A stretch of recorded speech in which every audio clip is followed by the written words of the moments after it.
आज की इस वीडियो में हम आपको बताएंगे कि आप ऑनलाइन अप्लाई कैसे कर सकते हैं सिपाही की पोस्ट के लिए, और उसके साथ आप सेंटर पर जाकर भी कैसे अप्लाई कर सकते हैं। कौन कौन से डॉक्यूमेंट्स आपने लेके जाने हैं, चाहे सिपाही के लिए आप वहां पर जाकर अप्लाई करें या नायब खतीब के लिए। याद रहे, नायब खतीब के लिए आपको सेंटर पर ही जाना पड़ेगा, जबकि सिपाही के लिए आप ऑनलाइन भी अप्लाई कर सकते हो और सेंटर पर भी अप्लाई कर सकते हैं। तो मज़ीद तफसीलात के लिए हम चलते हैं वीडियो की डिटेल की तरफ। बिस्मिल्लाहिर्रहमानिर्रहीम। अस्सलाम वालेकुम दोस्तों, सोल्जर रिक्रूटमेंट स्टार्ट हो चुकी है। यहाँ पर आपको नज़र आ रहा होगा। एक याद दहानी करा दूँ आपको कि टेक्निकल कैडेट कोर्स की भी जो है ना जॉब्स अभी रजिस्ट्रेशन जारी है और ये 23 मार्च तक जारी रहेगी। इसके बारे में डिटेल और ऑनलाइन अप्लाई करने का तरीक़ाकार आपको यहाँ पर नज़र आ रहा होगा। ये आप क्लिक करके देख लें इसकी डिटेल। अगर आप अप्लाई करना चाहें, इसके लिए भी मैट्रिक चाहिए। और अब हम आ जाते हैं यहाँ पर सोल्जर रिक्रूटमेंट में। कोर्स डिटेल हमें देखने की ज़रूरत नहीं है, हम यहाँ पर डायरेक्ट आ जाते हैं रजिस्ट्रेशन फॉर्म पर। आपने यहाँ पर भी अप्लाई कर सकते हैं, यानी कि कंप्यूटर लैपटॉप पर भी, और साथ में आप अपने मोबाइल पर भी अप्लाई कर सकते हैं। फॉर्म बिल्कुल सेम होगा। मोबाइल पर अगर आपने अप्लाई करना है तो एक बात याद कीजिए, से सुन लें ध्यान से। जैसे यहाँ पर आपके 3 डॉट नज़र आ रहे हैं ना, मोबाइल पर भी आपको ब्राउज़र में ऊपर 3 डॉट नज़र आते होते हैं। इन 3 डॉटों पर आपने क्लिक करना है और क्लिक करने के बाद आपके पास ऑप्शन होगा डेस्कटॉप साइज का। किसका? Desktop site. उसको आपने क्लिक करना है, फिर आपने फॉर्म फिल करना है, तो सही से फिल हो जाएगा।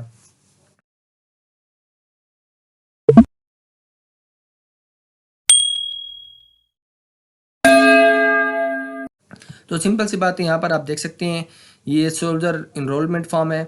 आप अपना नाम लिखेंगे, फादर नेम लिखेंगे, रिलीजन अपना बताएंगे, और सेक्ट यानी कि आप अपना वो बताएंगे, फ़िरका जिसको हम कहते हैं। सपोज मैं इस्लाम सेलेक्ट करता हूँ ना, तो यहाँ पर सेक्ट आ गए, फ़िरके आ गए, सुन्नी, शिया, इस्लामिया, नूर, बख्शी, अहले हदीस, जो भी हो आप कहो वो आपने कर देना है, ठीक है। उसके बाद आपने अपना यहाँ पर शनाख्ती कार्ड नंबर लिखना है। यहाँ पर आप अपने फादर का शनाख्ती कार्ड नंबर लिखना है, ठीक है। यहाँ पर आपका आ जाएगा रेजिमेंटल सेंटर या army selection and recruitment office. जो भी आप करना चाहें वो, यानी कि कहाँ पर आप टेस्ट देना चाहते हैं, तो वो आपके लिए टेंशन की बात नहीं है। ये कर लें या ये कर लें, एक कोई मसला नहीं है। डोमिसाइल, यहाँ पर आपने अपने डोमिसाइल का अपने ज़िला सेलेक्ट करना है। वो कर लेने के बाद फिर आप उस ज़िले के अंदर जितने जितने सेंटर होंगे वो सारे आ जाएंगे। जैसे कि मैंने भावल नगर सेलेक्ट किया है, तो इसके करीब भावलपुर का पड़ता है, तो उन्होंने खुद ब खुद यहाँ पर दे दिया है। यहाँ पर आप अपना सूबा सेलेक्ट करेंगे, ठीक है, जो भी आपका सूबा बनेगा। और उसके साथ पुलिस स्टेशन आप बताएंगे, आपका करीब तरीन पुलिस स्टेशन कौन सा है, ठीक है। वो आपको पता होगा आपके घर का कौन सा बनता है करीब। उसके बाद जो ज़िला सूबा आप सेलेक्ट करेंगे, उसी के अज़ला आ जाएंगे यहाँ पर, ठीक है जी। वो अज़ला जो भी हो आप सेलेक्ट कर सकते हैं, ठीक है। उसके बाद आपने सपोज मैंने ये सेलेक्ट किया है, तो अब उसकी तहसीलें आ जाएंगी। जो तहसील आपकी बनती हो वो तहसील आप सेलेक्ट कर लेंगे। उसके बाद यूनियन काउंसिल आप बताएंगे, यूनियन काउंसिल भी उसी के मुताबिक आ जाएंगे। ये आपको पता होना चाहिए कि आपकी यूनियन काउंसिल कौन सी है, ठीक है। उसके बाद आपने हाउस नंबर बताना है, आपका घर का नंबर क्या है यहाँ पर। फिर आपने डाक खाना पोस्ट ऑफिस का एड्रेस बताना है, उसका जो होता है नंबर वो बताना है। फिर आप PTCL नंबर, ये ज़रूरी नहीं है, ये बताएं ना बताएं कोई मसला नहीं है, ठीक है।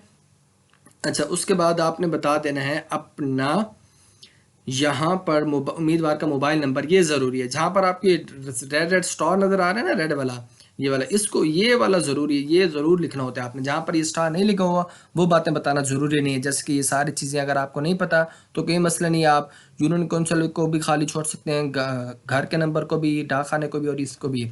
अच्छा, उसके बाद आपने फादर का या गार्डियन का शनाख्ती का नंबर बताना है। उसके बाद आपने बताना है कि एजुकेशनल डिटेल, आप पढ़े हुए हैं, मैट्रिक हैं या अंडर मैट्रिक है, ठीक है जी। क्योंकि 3 किस्म की पोस्टें हैं ना, तो आप बताएंगे अगर सिपाही के लिए आप अप्लाई कर रहे हैं तो मैट्रिक का होना ज़रूरी है।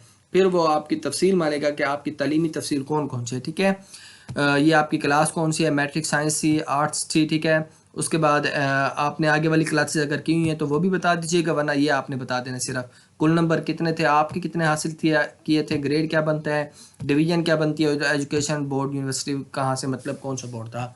इस तरह से जितनी आपकी एजुकेशन है वो सारा आप करेंगे। एडिशनल डिटेल आपने बतानी है कि इनमें से कोई आपके पास अगर तजर्बा हो तो वो बता देना है। कोई हाफ़िज़ कुरान है या कोई नर्सिंग डिप्लोमा है किसी के पास, ये आपने वो टिक कर देना है, ठीक है। उसके बाद फिर आपने बता देना अपनी डेट ऑफ बर्थ, डिस्ट्रिक्ट आपने ज़िले बताने के कहाँ पर आपका पैदाइश हुई थी, वो ज़िला बताने के बाद फिर आपने जो है ना यहाँ से अपनी डेट सेलेक्ट करनी है। आपको नज़र आ रहा है ना कैलेंडर, जहाँ पे 14 लिखा हुआ है, जो भी आपकी डेट बनती हो वो आप सेलेक्ट कर लेंगे, ठीक है। उसके बाद हाफ़िज़ कुरान कहाँ से किया और किस साल में किया, ये बताना होगा। Which method you will follow to appear in the initial test, ठीक है जी। आप किस तरह से टेस्ट देना चाहेंगे, कंप्यूटर के ऊपर आप टेस्ट देना चाहेंगे या रिटन टेस्ट देना चाहेंगे, आपकी अपनी मर्जी को, कोई मसले वाली बात नहीं है।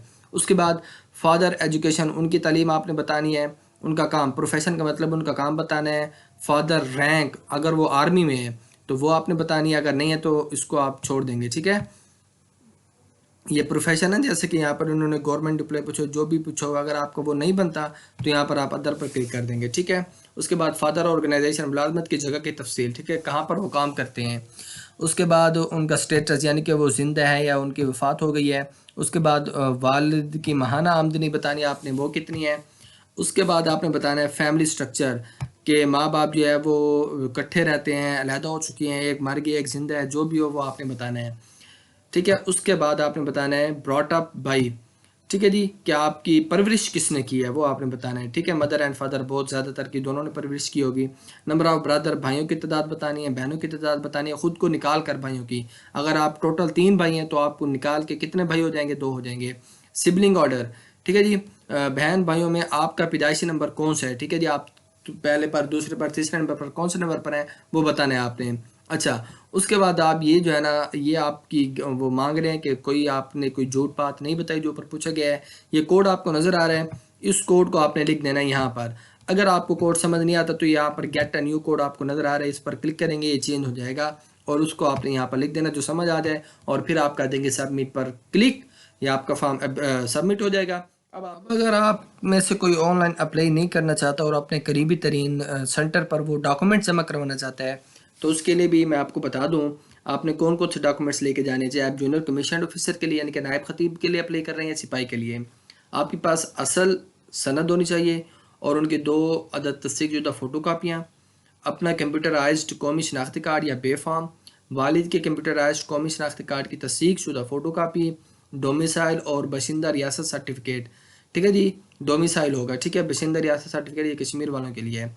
4 अदद पासपोर्ट साइज़ तस्वीर, ये चीज़ें आपने लेकर जानी है सेंटर पर। वहाँ पर आपको वो फॉर्म देंगे, उसको फिल करना है और उनके साथ ये चीज़ें आप अटैच कर देंगे। ये आपका सिंपल तरीक़ाकार है।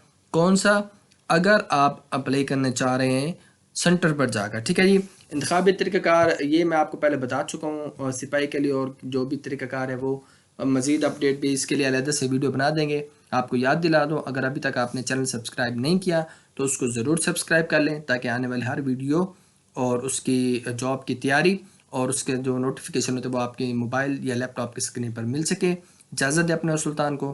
अल्लाह हाफिज़।